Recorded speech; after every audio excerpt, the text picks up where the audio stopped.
예수 세상에 다시 오시 그날의 무성도 변화하여 주님의 빛나는 그 영상을 다 함께 보며 주 찬양하리. 주님의 마음 본받아 살면서 그 거룩하심 나도 이루리. 사랑과 은혜가 풍성하신 하나님, 이른 아침에도 하나님께서 저희를 깨워주시고 하나님의 은혜의 자리에 우리 각자의 예배 초소로 하나님 앞에 나올 수 있는 은혜를 허락하심에 참 감사합니다. 오늘 하루는 누군가가 참 간절히 원했던 오늘 하루이지만 하나님, 먼저 세상을 보지 못한 사람들도 많이 있었고 하나님, 누구에게는 참 오늘 하루도 값없이 주어진 은혜의 하루임을 참 고백하오니 오늘 하루 우리가 살아갈 때에 하나님의 은혜를 깊이 묵상하며 말씀과 찬양 가운데 깊이 하나님을 만나는 은혜의 시간 되게 하여 주옵소서. 하루하루 우리가 살아갈 때 무엇을 위하여 살아가는지, 무엇을 위해 살아가야 하는지, 무엇을 바라보며 살아가야 하는지를 올바로 바라보며 또 기억하고 생각하며 살아가는 오늘 하루 되게 하여 주옵소서. 하나님의 은혜가 한량없이 흐르는 이 아침이 되게 하여 주옵소서. 이 모든 말씀 우리 주 예수 그리스도를 받들어 간절히 기도하였습니다. 아멘. 오늘 아침 하나님께서 우리에게 주시는 말씀은 고린도전서 10장 14절부터 고린도전서 11장 1절 말씀입니다. 고린도전서 10장 14절부터 고린도전서 11장 1절 말씀을 제가 한 절 여러분이 계신 그 자리에서 교독하도록 하겠습니다. 그런즉 내 사랑하는 자들아, 우상 숭배하는 일을 피하라. 나는 지혜 있는 자들에게 말함과 같이 하노니 너희는 내가 이르는 말을 스스로 판단하라. 우리가 축복하는 바 축복의 잔은 그리스도의 피에 참여함이 아니요 우리가 떼는 떡은 그리스도의 몸에 참여함이 아니냐. 떡이 하나요 많은 우리가 한 몸이니 이는 우리가 다 한 떡에 참여함이라. 육신을 따라 난 이스라엘을 보라. 제물을 먹는 자들이 제단에 참여하는 자들이 아니냐. 그런즉 내가 무엇을 말하느냐. 우상의 제물을 무엇이며 우상은 무엇이냐. 무릇 이방인이 제사하는 것은 귀신에게 하는 것이요 하나님께 제사하는 것이 아니니 나는 너희가 귀신과 교제하는 자가 되기를 원하지 아니하노라. 너희가 주의 잔과 귀신의 잔을 겸하여 마시지 못하고 주의 식탁과 귀신의 식탁에 겸하여 참여하지 못하리라. 그러면 우리가 주를 노여워하시겠느냐. 우리가 주보다 강한 자냐. 모든 것이 가하나 모든 것이 유익한 것이 아니요 모든 것이 가하나 모든 것이 덕을 세우는 것이 아니니 누구든지 자기의 유익을 구하지 말고 남의 유익을 구하라. 무릇 시장에서 파는 것은 양심을 위하여 묻지 말고 먹으라. 이는 땅과 거기 충만한 것이 주의 것임이라. 불신자 중 누가 너희를 청할 때에 너희가 가고자 하거든 너희 앞에 차려놓은 것은 무엇이든지 양심을 위하여 묻지 말고 먹으라. 누가 너희에게 이것이 재물이라 말하거든 알게 한 자와 그 양심을 위하여 먹지 말라.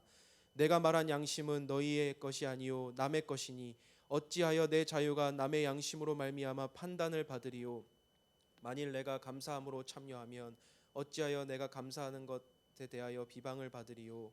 그런즉 너희가 먹든지 마시든지 무엇을 하든지 다 하나님의 영광을 위하여 하라.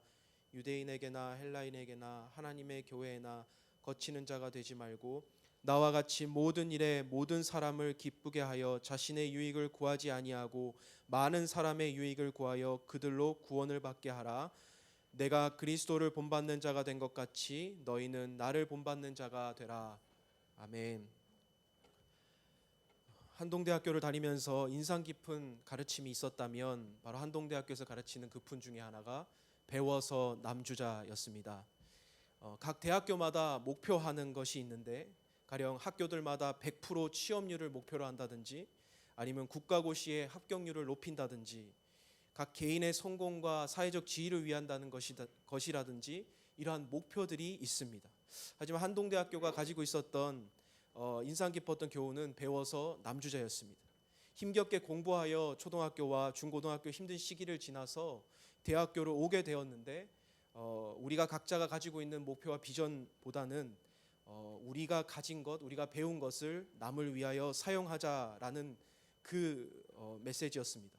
세상에서는 그렇게 매력적이지 않게 보였던 메시지였습니다. 하지만 세상에서 각자가 모두가 성공의 유익을 위하여 개인을 위한 그러한 목적을 위하여 살아갔을 때에 이 가르침은, 남을 위하여 살아가자고 했던 이 가르침은 참 특별했습니다. 이렇게 우리 각자도 세상을 살아가는데 추구하는 가치와 그 열정과 그 목표가 있습니다. 대부분 세상에서는 자신의 유익과 자신의 성공을 위하여 살아가죠. 때론 배우자나 자녀를 위하여 올인하면서 살아갑니다. 하지만 오늘 본문에서는 우리가 진짜 추구해야 하는 것이 무엇이냐라고 했을 때에 그 답을 이렇게 말씀합니다. 남의 유익을 구해야 한다. 나보다 남을 더 생각하는 삶, 이타적인 삶이 되어야 한다라는 것을 우린 고린도전서 10장 오늘 본문 말씀에서 알려주고 있다라는 것이죠. 진짜 교회가 추구해야 하는 것이 무엇이며 하나님께서 본질적으로 원하시는 것이 무엇이냐? 사도 바울은 이렇게 얘기합니다. 모든 것이 가하나 모든 것이 유익한 것이 아니고 모든 것이 가하나 모든 것이 덕을 세우는 것이 아니니 누구든지 자기의 유익을 구하지 말고 남의 유익을 구하라. 모든 것이 가하여도 허락되는 것이 아니고 그것이 유익이 되지 않는다라는 것, 크게 남의 유익을 구한다는 그 대전제 아래서 우리는 살아가야 한다는 것을 말하고 있습니다. 이 남의 유익을 구하여 살아가는 삶은 결국 33절에서는 그들로 생명으로 인도하는 것, 구원의 길로 인도하는 것까지 나아가는 우리가 추구해야 할 가치를 알려주고 있다라고 말하고 있습니다. 이것은 곧 오늘 본문에서 말하고 있는 무엇을 하든 하나님의 영광을 위하여 살아가야 되는 그 삶을 곧 이렇게 살아가는 삶이라고 보여주고 있습니다. 하나님의 뜻대로 살아가는 삶, 하나님의 영광을 위하여 살아가는 삶은 보이지 않는 하나님을 섬기는 것, 그것은 곧 하나님께서 동일하게 구원의 선물을 주신 우리 주변의 우리 이웃과 우리 주변의 지체들, 또 우리 남을 위하여, 남의 유익을 위하여 살아가는, 다른 영혼을 향하여 살아가는 그러한 삶을 살아야 된다라고 말하고 있다라는 것입니다. 고린도전서 13장 말씀에서 믿음, 소망, 사랑 중에 제일은 사랑이라고 말했던 것처럼 영혼 사랑과 영혼 구원의 중요성에 대해서 너무나 지속적으로 말하고 있습니다. 베드로를 부르실 때에도 마찬가지로 주님께서 내가 나를 사랑하느냐, 내가 나를 사랑하느냐, 내가 나를 사랑하느냐라고 물으시며 했던 말씀은 무엇입니까? 그러면 내 양을 먹이라, 내 양을 치라라고 말했다라는 것이죠. 하나님을 향한 사랑은 이웃을 향한 섬김과 사랑으로 풀어내야 하는 것이 바로 오늘 이 말씀에서 말하고 있는 핵심 메시지일 것입니다. 여러분, 코로나가 터졌을 때에 참 여러 가지 뉴스들이 있었지만 저에게 인상 깊었던 뉴스가 있습니다. 그것은 한국과 미국과 영국 국가들을 좀 비교했던 것이었는데요. 코로나가 터지고 나서 미국과 영국에서 제일 먼저 일어났었던 일들은 생필품의 사재기였습니다. 그래서 휴지나 물이나 곳곳에 있는 매장들이 텅텅 비었던 일들이 아직도 기억에 나고 있습니다. 손세정제는 어디든 구할 수가 없었던 품목이 되었습니다. 그 사재기 현상이 너무나 심해서 병원에서 일하는 일선에 일하고 있는 의사나 간호사들이 SNS에 있는 영상을 통하여 사재기를 멈춰달라는 호소까지도 왔던 영상들을 보게 되었습니다. 하지만 이와 좀 반대로 한국에서는 좀 다른 메시지와 영상들이 올라왔습니다. 그것은 오히려 생필품을 사서 일선의 병원들과 코로나를 위하여 일하고 있는 의사들에게 그 구호 물품을 보내는 일들이 소개되고 있었다는 것이죠. 사재기의 모습은 크게 코로나 전과 후가 달라지지 않았다는 모습들을 보게 되면서 그런 따뜻한 사연들이 계속적으로 소개되는 모습을 보며 어려운 시기에 남을 위하는 성숙한 신앙의 모습과 그렇지 못한 모습, 나를 위한 그런 신앙의 모습들이 어떠한 모습인지를 이러한 사례를 통하여 잘 나타내주고 있는 것 같습니다. 신앙을 생활할 때도 마찬가지로 나만을 위한 신앙생활이 있고 남을 위한 신앙생활이 있습니다. 성숙한 그리스도인들은 오늘 성경 본문 말씀을 통하여서 말하고 있다는 것은 한 걸음 더 나아가서 나보다 남을 생각하고 남의 유익을 위하여 살아가야 되는 그런 존재임을 말해주고 있습니다. 오늘 본문을 좀 더 살펴보면서 우리에게 삶에 적용해야 할 것들을 구체적으로 두 가지를 가지고 좀 살펴보려고 합니다. 첫 번째로는 신앙은 내용뿐 아니라 우리의 형식도 중요하다라는 것을 오늘 본문 말씀을 통하여 가르쳐주고 있습니다. 많은 이단들을 우리가 가지고 있는 틀과 전통 그 무시해도 된다라고 말합니다. 때로는 그것이 없어도 된다라고 얘기합니다. 하지만 사도 바울은 모든 것이 가나 모든 것이 유익이 되지 않는다고 말하면서 자유를 남용할 수 없다고 얘기하고 또한 이 내용 자체에서 우리가 해야 하는 것들을 구체적으로 얘기해 주고 있습니다. 그러니까 전통과 형식뿐만 아니라 그 신앙의 형식들이 중요하다라고 역설적으로 가르치고 있다는 것이죠. 14절 15절을 보면 오늘 내용은 이렇게 시작합니다. 그런즉 내 사랑하는 자들아 우상 숭배하는 일을 피하라. 나는 지혜 있는 자들과 말한과 같이 하노니 너희는 내가 이르는 말을 스스로 판단하라. 이렇게 얘기합니다. 고린도전서 8장에서 있었던 우상의 제물에 먹는 문제를 오늘 고린도전서 10장의 말씀에 와서 이 내용에 대한 결론을 짓고 있습니다. 우상은 있을 수도 없고 하나님은 한 분이라고 말하면서 우상에게 드려냈던 제물이었지만 나는 거기에서 자유한다라고 말하는 것이 사도 바울입니다. 또한 거기서 많은 사람들은 여기서 신앙에 성숙하고 나는 거기서 자유하기 때문에 그것이 전혀 나에게는 문제되지 않는다라고 얘기하는 사람들도 있었습니다. 예수 믿기 전에 우상의 제물을 먹고 마셨던 것과 같이 이미 예수 믿고 나서도 똑같이 우상의 제물을 먹고 마시고 이전의 삶을 그대로 행했던 모습들이 고린도전서 여기의 말씀에서는 있었다라는 얘기죠. 그런데 문제는 여기서 발생합니다. 진리라고 내가 자유의 마음을 가지고 자유롭게 행동했던 그 모습을 통하여 이제 막 예수님을 믿기 시작한 사람들이 걸려 넘어지기 시작합니다.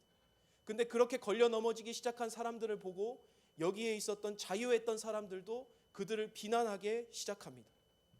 그러니까 믿음이 약한 자들을 정죄하는 사람과 그 예수 믿기 이전의 삶을 그대로 행하던 삶들을 보고 넘어지기 시작하는 사람들을 보면서 고린도 교회에 갈등이 있었다라고 얘기하는 것이죠. 바울은 여기에 대해서 이렇게 정리합니다. 신앙에 성숙한 성도들은 먼저 신앙의 형태를 잘 갖추어서 우상 숭배로 보이는 행위를 전체 금해야 된다라고 말하고 있습니다. 이것은 바울은 16절부터 22절까지 성찬에 대한 내용을 비교하면서 우리가 주의 식탁을 하나님의 연합, 그리스도와 연합되는 이 내용을 가지고 우리가 설명하고 있듯이 우리가 어떻게 귀신의 식탁을 예수님과 연합된 이후에 우리가 겸하여 섬길 수 있냐라고 얘기하면서 우상 숭배의 음식 자체를 금하라고 얘기하고 있습니다. 성만찬 자체가 그리스도와의 연합을 의미하는 것이고 우상의 제물 먹는 것 역시도 귀신과 연합을 상징하는 것이라면 그리스도인이 이미 된 우리로서는 우상의 제물 먹는 것은 있을 수 없다라는 것이 사도 바울이 가르침입니다. 하나님과 연합한 그 자체가 성경에서 죄라고 언급하지 않으면서도 그러면서도 구원파가 주장하는 것처럼 우리가 마음대로 살아갈 수 없다라고 얘기하고 있습니다. 바울은 그렇게 우리가 온 마음과 온 뜻과 정성을 다하여 하나님을 사랑하는 것은 곧 복음을 믿고 복음대로 사는 것을 강조하고 있습니다. 신앙의 모양과 형태를 폐하라는 것이 아니라 오히려 그 형태를 잘 갖추어 살아내면서 우리의 주변의 믿음이 연약한 자들이 넘어지지 않도록 우리가 잘 생활해야 된다는 것을 얘기하고 있습니다. 여기서 그 사도 바울은 덕을 갖추어 행동하라라고 얘기하고 있다는 것입니다. 두 번째로는 신앙은 늘 이타적인 성격과 성향을 가지고 있습니다. 우리는 자기 중심의 신앙에서 타인 중심의 신앙으로 바뀌어야 합니다. 이것이 신앙의 목표이고 그리스도께서 이 땅에서 살아내시면서 가졌던 목표입니다. 여러분 어린 아이와 어른의 차이는 어디에 있을까요? 궁금히 질문을 해보면 바울은 명확하게 이렇게 정의합니다. 자기 중심이냐 아니면 타인 중심의 삶이냐. 오늘 본문 말씀을 보면요. 불신자 중 누가 너희를 청할 때 너희가 가고자 하거든 너희 앞에 차려놓은 것은 무엇이든지 양심을 위하여 묻지 말고 먹으라. 누가 너희에게 이것이 재물이라 말하거든 알게 한 자와 그 양심을 위하여 먹지 말라. 내가 말한 양심은 너희의 것이 아니요 남의 것이니 어찌하여 내 자유가 남의 양심을 말미암아 판단을 받으리요. 여러분 27절부터 29절 읽은 이 말씀 가운데서 한마디로 정의하면 이겁니다. 불신자들이 청할 때는 묻지 말고 먹으라. 왜요? 믿음이 없으니까. 그들을 위하여 누가 이것을 재물이라고 먹지 말라고 한다면 또한 그 믿음이 연약한 자의 기준을 삼고 그 양심의 기준을 삼아서 먹지 말라라고 얘기하고 있다라는 것이죠. 신앙에 성숙한 사람은 신앙이 성숙하지 못한 자, 또 불신자들을 위하여 때로는 우리의 양심에 허용된 성 안에서 그들의 기준으로 바라봐 줄 줄 알아야 하고 그들의 눈에서 바라봐 줄 줄 알아야 하는 타인 중심적인 신앙을 생활해야 된다라는 얘기를 하고 있습니다. 물론 이 자체의 말씀이 우리가 진리를 타협해야 된다는 말씀은 아닙니다. 우리가 진리에 있어서 타협하지 않는 내용도 분명히 있습니다. 하지만 그 음식 자체 또 재물 자체가 죄가 되지 않는 한에서 또한 때로는 그 모든 우리의 삶에 있어서 그 믿음이 연약한 자들이 넘어질 때에 있어서는 우리가 그들을 위하여 그들의 편에서 생각해 줘야 된다는 대원칙을 사도 바울은 이야기해 주고 있다라고 얘기하고 있습니다. 여러분, 우리가 하나님과의 관계에 있어서 내가 신앙생활할 때 하나님과의 관계만 생각할 때가 많습니다. 내가 능력받고 내가 축복받고 내가 응답받고 내가 많은 것을 깨닫는 훈련과 지식을 갖추기를 노력하는 것. 하지만 그럴 때마다 꼭 찾아오는 문제는 이 고린도 교회와 같은 문제들입니다. 내가 나만을 생각하고 내가 자유하기 때문에 모든 것이 가능하다라고 얘기한다면 오늘 우리의 삶에 있어서 참 많은 문제들을 초래하게 된다라는 것입니다. 이럴 때에 성경에서 하나님께서 주신 율법과 선지자들의 강령이라고 말하는 것이 있습니다. 율법과 예언은 이 두 가지에 매여 있고 딱 붙어 있다라고 말한 이 두 강령은 하나님 사랑과 이웃 사랑입니다.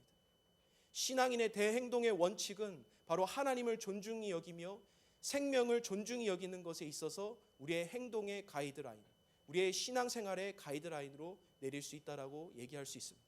술과 담배의 문제에 있어서 도박의 문제에 있어서 우리의 신앙의 모호한 다양하게 성경에서 나와 있지 않는 문제에 있어서 내가 그리스도와 연합된 나의 모습을 통하여 하나님께 영광이 되어지느냐, 나의 모습을 통하여 주변의 사람과 많은 사람에게 유익과 덕이 끼쳐지느냐, 또 연약한 지체가 나를 통하여 보았을 때에 그것이 시험에 빠지거나 걸려 넘어지지 않겠느냐라고 우리가 질문해 보았을 때 우리는 성령이 이끄시는 정답을 발견하게 될 것입니다. 사도 바울은 이렇게 정리합니다. 고린도전서 8장 13절에 그러므로 만일 음식이 내 형제를 실족하게 한다면 나는 영원히 고기를 먹지 아니하여 내 형제를 실족하지 않게 하리라. 말씀의 진리에는 타협이 없다고 말씀드렸습니다. 하지만 우리는 오늘을 살아가며 과거의 나의 모습을 볼 줄 알아야 합니다. 직분받았을 이전의 모습, 구원받기 이전의 모습에 나의 모습을 바라보며 우리가 주변 형제들과 주변 지체들의 연약한 모습을 바라보며 그들을 위할 줄 알아야 된다라고 말하고 있다라는 것입니다. 하나님께서 우리를 구원하신 것은 단순히 죄로부터의 해방이 아니죠. 죄로부터 떳떳하게 살아갈 수 있다라는 것만 우리에게 주어진 것이 아닙니다. 하나님께서 우리를 살리신 이유는 또 다른 생명을 살리고 또 다른 주변의 교회와 이웃의 덕을 행하는 그러한 사명을 우리에게 주셨을 줄로 믿습니다.